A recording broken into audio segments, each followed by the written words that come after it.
এনেকুৱা ভাল লাগিছে নহয় ইয়াতে যোনটো বতাহ মাৰি আছে ফেনৰ হাৱাই পাত্তা নাপায় ইমান ভাল লাগিছে ইয়াতে দেখি ইমান ভাল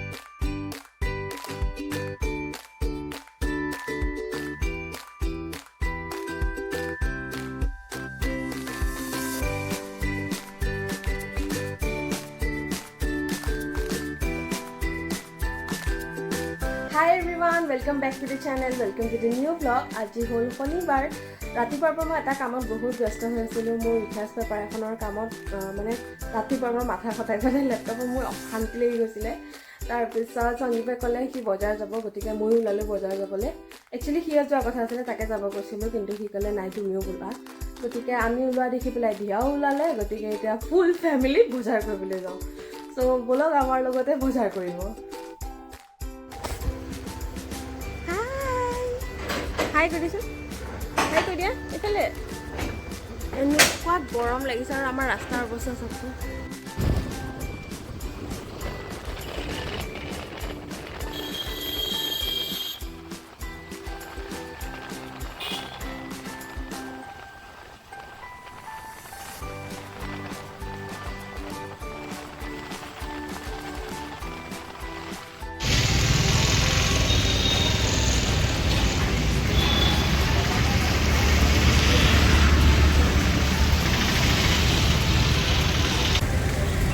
ককাকৰ কাৰণে পাণ আনিব গৈছে এইফালে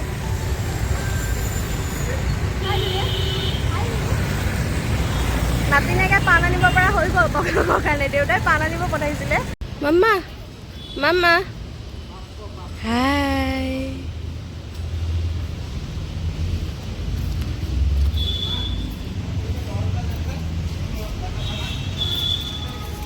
কেনেমা হাই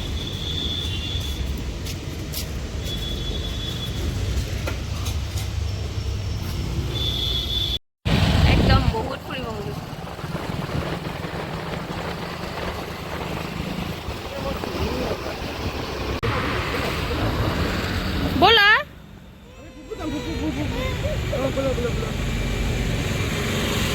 আমি আহিছোঁ বৰ্তমান দ্য হাইডে কেফে আমাৰ ঘৰৰ ওচৰতে আছে বজাৰ কৰি পেলাই ডাইৰেক্ট ইয়ালৈকে গুচি আহিলোঁ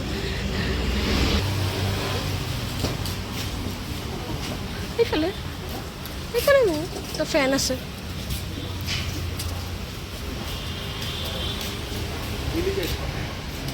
এইফালে চাওঁ মামা Biscuit.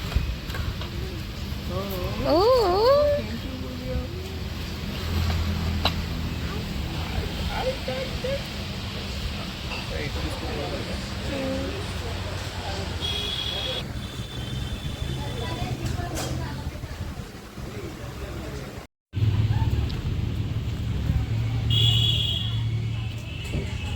পুৰা গাঁৱৰ হেৰিৰ নিচিনা গাঁৱত যেনেকুৱা বনোৱা থাকে বহিব পৰাকে মজা লাগিছে বাঁহৰ তলত উফ কেনেকুৱা ভাল লাগিছে পুৰা বাঁহ গছৰ তলত এখন কেফেৰে পিছফালৰ এৰিয়াটো মই পুৰা চুলি তুলি এনেকৈ বান্ধি লৈছোঁ ইমান গৰম লাগিছে ইমান ভাল লাগিছে পুৰা গাঁৱত যেনেকুৱা বনোৱা থাকে বাঁহৰ গছৰ তলত ইয়াতে বহি ল'লোঁ হা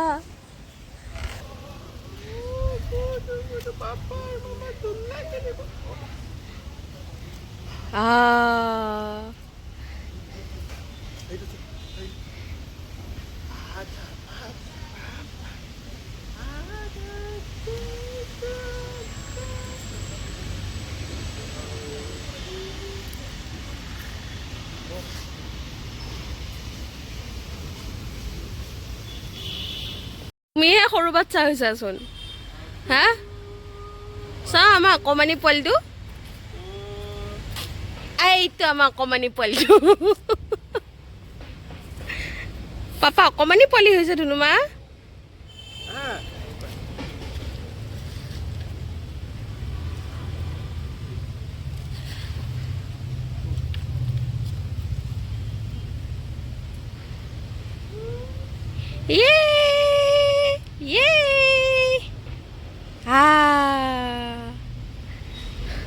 মোৰ এই জায়গাখিনিত বহি মানে এনেকুৱা ভাল লাগিছে নহয় ইয়াতে যোনটো বতাহ মাৰি আছে ফেনৰ হাৱাই পাত্তা নাপায় ইমান ভাল লাগিছে ইয়াতে বহি, ইমান ভাল লাগিছে। আমি কেফেৰ ভিতৰৰ পৰা গুচি আহিলোঁ এইফালে, এইফালে জুলনাখন আছে।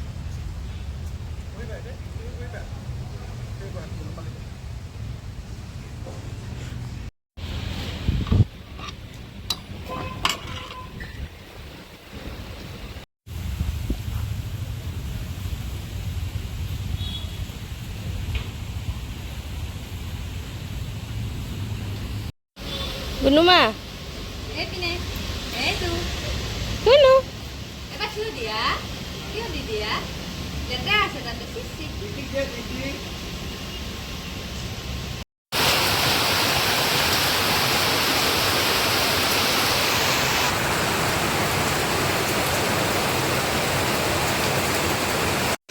ये हमारा कुल्फी महाराज बारिश का लुफ्त उठाते हुए ड्राइंग रूम में बैठा हुआ है। हाय कुल्फी, हाय कुल्फी महाराज, हाय কৈ দিয়ক এবাৰ, হাই কৈ দিয়াচোন এবাৰ, হাই।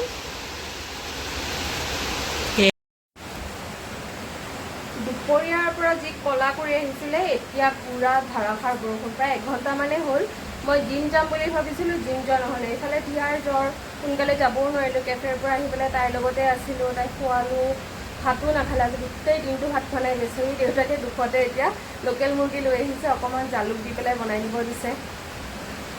জালুকটো খাওঁ নে নোখাওঁ মই মানে ভাবি পোৱা নাই। তাই পেটত ধৰিব বুলিও ভয় লাগে, বাট অভ্যাসটোতো কৰাব লাগিব অলপ জ্বলা খোৱাৰ।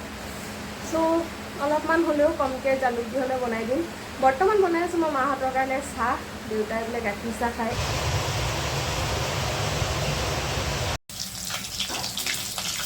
ব'লক আজি শ্বেয়াৰ কৰোঁ মই ধিয়াৰ কাৰণে কেনেকৈ চিকেন কাৰী বনাওঁ। একচুৱেলি ধিয়াৰ কাৰণে বেলেগ একো মানে স্পেচিয়েলি নবনাওঁ। আমাৰ লগতে তাই সৰুৰ পৰা ছেইম খানা খাই আহিছে। মই তাইক জাষ্ট 1 year নোহোৱালৈকেহে খিচাৰি খুৱাইছোঁ। 1 year যেতিয়াৰ পৰাই হৈছে তেতিয়াৰ পৰাই তাইক মই মা মছলা ঘৰৰ যিবিলাক ঘৰুৱাভাৱে বনোৱা হয় তেনেকৈয়ে খুৱাইছোঁ। তাইক মই পেকেট মছলা নিদিওঁ। পেকেট মছলা যেনেকৈ চিকেন মছলা, মিট মছলা সেইবোৰ নিদিওঁ। ঘৰতে মই মছলা প্ৰিপেয়াৰ কৰোঁ আৰু ঘৰৰ মছলাই দিওঁ।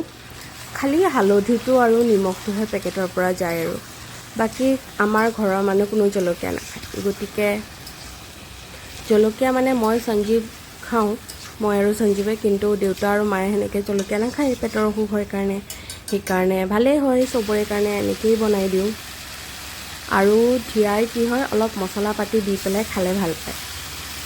মানে তাইক মই এবাৰ বনাই দিছিলোঁ যেনেকৈ অকল বইল টাইপ কৰি পেলাই কুকাৰত, প্ৰেছাৰ কুকাৰত দি পেলাই নিমখ হালধি দি পিঁয়াজ আৰু আদা নহৰু দি, তাই একদম ভাল নাপালে, নাখালেই, তাই নুচুলেই। গতিকে তেতিয়াৰ পৰা ভাবিলোঁ আৰু নাই, তাইক মানে অলপ ভালকৈ খুৱাব লাগিব। আৰু ইভেন তাই ডক্টৰেও কৈছে আপোনালোকে জানো এনেকৈ প্লেইনকৈ খালে ভাল পাব, নাপায়। গতিকে তাইকো সেনেকৈয়ে খুৱাব আপোনালোকে যেনেকৈ খায়। গতিকে মই এনেকৈ খুৱাই কেতিয়াও অসুবিধা পোৱা নাই, সেইকাৰণে এনেকৈয়ে খুৱাওঁ। আৰু এই চিকেন কাৰীটো মোৰ ফেভৰেট। আৰু মই চিকেন কাৰীত কেপচিকাম দিওঁ। আপোনালোকে ইচ্ছা কৰিলে এভইড কৰিবও পাৰে। আপোনালোককতো মই ষ্টেপ বাই ষ্টেপ দেখাই গৈছোঁ, খালি মই ৰেচিপিটো কৰি যোৱা নাই, কাৰণ কিনো আৰু পেক কৰিম ৰেচিপিটো। লাষ্টত খালি মই ধনিয়াটো নিদিওঁ, কাৰণ দেউতাই কেঁচা হৈ থাকিলে বেয়া পায় ধনিয়াটো। সেইকাৰণে মই ধনিয়াটো ভাজি থাকোঁতেই দিওঁ। ধনিয়াটো ভাজা হ'লে মানে দেউতাই খাই ভাল পায়। আপোনালোকে ইচ্ছা কৰিলে পিছতো দিব পাৰে। আৰু এনেকৈয়ে বনাওঁ মই চিকেন কাৰীটো, আৰু এইটো খাবলৈ বহুত ভাল হয়। এতিয়া মই এডিট কৰি থাকোঁতে মই জিভাৰ পানী পৰি আছোঁ, মোৰ খাবলৈ মন গৈছে, বাট মই খাব নোৱাৰোঁ আজি। আৰু মই মাংসই হওক, যি তৰকাৰীয়ে হওক, সদায় গৰম পানী ব্যৱহাৰ কৰোঁ। গৰম পানী ব্যৱহাৰ কৰিলে আপোনালোকে চাব টেষ্টটো বহুত ভাল আহে। নহ'লে ঠাণ্ডা পানী দিলে কিবা এটা সেৰেকা সেৰেকা টেষ্ট আহে, মই একদম ভাল নাপাওঁ সেইটো। আৰু মই একেবাৰে বিলাহী, পিঁয়াজ চিয়াজ চব গলি যোৱাৰ পিছতহে পানী দিওঁ, তেতিয়া গ্ৰেভিটো থিকনেছ আহে আৰু খাবলৈও টেষ্টি হয়। আৰু মই কৈছিলোঁৱেই মই চব মছলা ঘৰতে প্ৰিপেয়াৰ কৰোঁ। এইটো বাৰু গোটা গৰম মছলা, ইলাইচি, দালচেনি, লং এনেকৈ। আৰু এইখন আমাৰ থালি ৰেডি ধিয়াৰ। তাই সৰুকৈ লেগ পিচ এটা দিছোঁ। আৰু এইটো আমাৰ মিষ্টাৰ হাজৰিকাই বনোৱা চালাড, গাজৰ আৰু কি কি দিছা? এইফালে চোৱা, ভাত খাবৰ কাৰণে ৰখি আছে। ইয়াতে আছে গাজৰ আছে, বিলাহী আছে আৰু ধনিয়া আছে। ধুনীয়া আছে ধনিয়া আছে, দুটা জলকীয়া দিছোঁ আমাৰ কেলেণ্ডাৰখন ইমান ধুনীয়া হৈ আছে। আৰু দুটা জলকীয়া দিছোঁ। তাইক চোৱা না ভাত খাবৰ কাৰণে ৰখি জলদি দিয়া মোক, জলদি।